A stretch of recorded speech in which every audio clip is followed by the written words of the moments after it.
পরবর্তীকালে নির্মিত পুরাকীর্তিগুলির অন্যতম রাধাবল্লভজির যুগলমূর্তি। প্রায় 2 শতাধিক বৎসর পূর্বে রাধাবল্লভজির মন্দিরটি নির্মিত হয়। এই মন্দির নির্মাণ করেন দক্ষিণ বারাস্ত গ্রামের চৌধুরী বংশের পূর্বপুরুষ। তার পূর্বে একটি ভগ্ন মন্দির ছিল। প্রবাদ আছে, সেই মন্দিরটি নির্মাণ করেন বঙ্গেশ্বর প্রতাপাদিতা। প্রাচীনকালে রাধাবল্লভজির মূর্তি জয়নগর হতে চতুর ডিভিশন 5 ক্রোশ দক্ষিণে খাড়ি নামক স্থানে প্রতিষ্ঠিত ছিল। পঞ্চদশ শতকে সামন্ত রাজা রামচন্দ্র খাঁ এই মূর্তি প্রতিষ্ঠা করেন। জনশ্রুতি খাড়ির প্রাচীন জনপদ ধ্বংস হলে অরণ্যাকৃত ভগ্নমন্দির হতে রাধাবল্লভজির মূর্তিটিকে বাঘে গভীর অরণ্যে নিয়ে যায়। অন্য মতানুসারে সেকালে জলদস্যুদের আক্রমণে বহু মন্দির ধ্বংস ও লুণ্ঠিত হয়।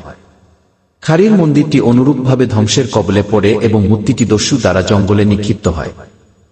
পরবর্তীকালে খ্রিস্টীয় ষোড়শ শতাব্দীতে রাজা প্রতাপাদিতা খাড়ি হতে উদ্ধারপ্রাপ্ত মূর্তি দুটি জয়নগরে আনেন এবং গঙ্গার পশ্চিম তীরে, বর্তমান কুলপি রোড বা নেতাজি সুভাষ রোড, রাধাবল্লভ গঙ্গার পশ্চিমে প্রতিষ্ঠা করেন।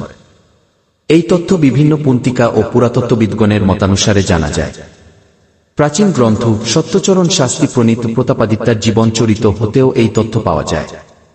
অপর একটি পুস্তিকা বিনয় ঘোষের পশ্চিমবঙ্গের সংস্কৃতি 3 যে খণ্ডে 255 পৃষ্ঠায় প্রকাশ। মিত্র পরিবারের মধুসূদন মিত্র অথবা মুকুন্দরাম মিত্র জয়নগরের রাধাবল্লভ মন্দির ও দোলমঞ্চের প্রতিষ্ঠাতা। শোনা যায় মধুসূদন বা মুকুন্দরাম খাড়ি অঞ্চলে তাদের জমিদারি তদারক করতে গিয়ে এই রাধাবল্লভ বিগ্রহের সন্ধান পান। একজন দরিদ্র পুরোহিত একটি মাটির ঘরে বিগ্রহটিকে রেখে কোনো রকমে পুজো করতেন। এই বিগ্রহ ও পুরোহিত সহ মিত্র মহাশয় জয়নগরে নিয়ে আসেন।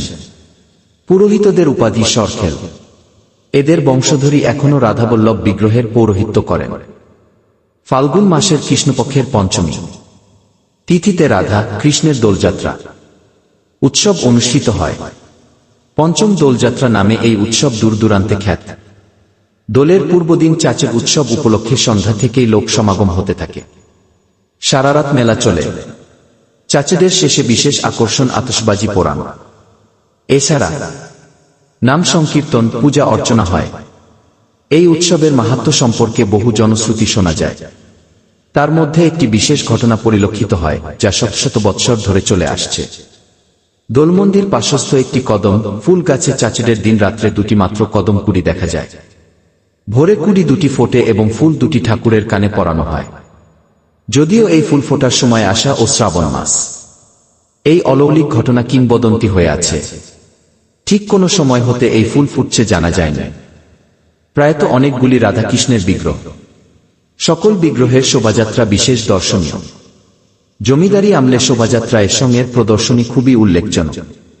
বৎসরের প্রথম দিনটিতে এই সমাবেশ দেবতাগণের মিলনসভা বা মিলন মহোৎসব বলা যেতে পারে। প্রায় 30,000 মানুষ এই মেলায় সামিল হন। চাচরের রাত্রি শেষে সূর্য উদয়ের প্রাক মুহূর্তে শুরু হয় দেবদোল। আবিরে ভূষিত রাধাবল্লভজির যুগলমূর্তি দোলমঞ্চের দোলনায় সজ্জিত করে পূজা অর্চনা চলতে থাকে। দেবদোলের এই মুহূর্ত এক স্বর্গীয় পরিবেশের সৃষ্টি হয়। চাচর ও দেবদোল দর্শনের জন্য বহু দূরের মানুষ মেলা প্রাঙ্গণে রাত্রিবাস করেন এবং মেলা প্রাঙ্গণে রান্না করে খাওয়া দাওয়া করে। এই মেলা প্রায় 7 দিন চলে। গ্রামের মানুষ সংসারের প্রয়োজনীয় জিনিসপত্র সারা বছরের মতো এই মেলা হতে সংগ্রহ করত। যেহেতু সে সময় যাতায়াতের পথ সুগম হয়নি এবং দোকান বাজারের উন্নতি হয়নি, সেই হেতু এই মেলা মানুষের অনেকখানি প্রয়োজন মেটাত। মেলার সেই জাঁকজমক না থাকলেও এখনো মেলায় বহু লোক সমাগম হয়। মেলার কয়দিন মিত্রগঞ্জ বাজার মেলা প্রাঙ্গণে বসে রাধাবল্লভজির নিত্য সেবা, মেলার সম্পত্তি রক্ষণাবেক্ষণের জন্য ট্রাস্ট কমিটি গঠিত হয়েছে। পুরুষানুক্রমে সরখেল পরিবার সেবায়েতের দায়িত্ব পালন করছেন। রাধাবল্লভ জিউর যুগল বিগ্রহ দারু নির্মিত এবং উচ্চতায় প্রায় 4 ফুট। রাধাবল্লভজির মন্দির সংলগ্ন নাট মন্দির, চাঁদনী ও দোল মন্দির জয়নগরের প্রসিদ্ধ জমিদার কৃষ্ণমোহন মিত্র নির্মাণ করে দেন। পরবর্তী কালে নাট মন্দির ও চাঁদনী সংস্কারের কাজ মিত্র বংশীয় ক্ষেত্রনাথ মিত্রের উদ্যোগে সম্পন্ন হয়।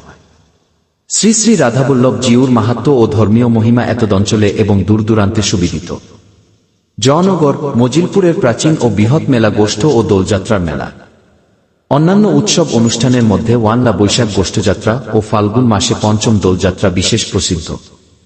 গোষ্ঠযাত্রা উৎসবে রাধাবল্লভ জিউর মহাসমারোহে মন্দির হতে গোষ্ঠমঞ্চে আসেন। সাথে মিলিত হন জয়নগর, মজিলপুর ও পার্শ্ববর্তী বনমালীপুর, উত্তর দুর্গাপুর, মুলদিয়া প্রভৃতি স্থান হতে।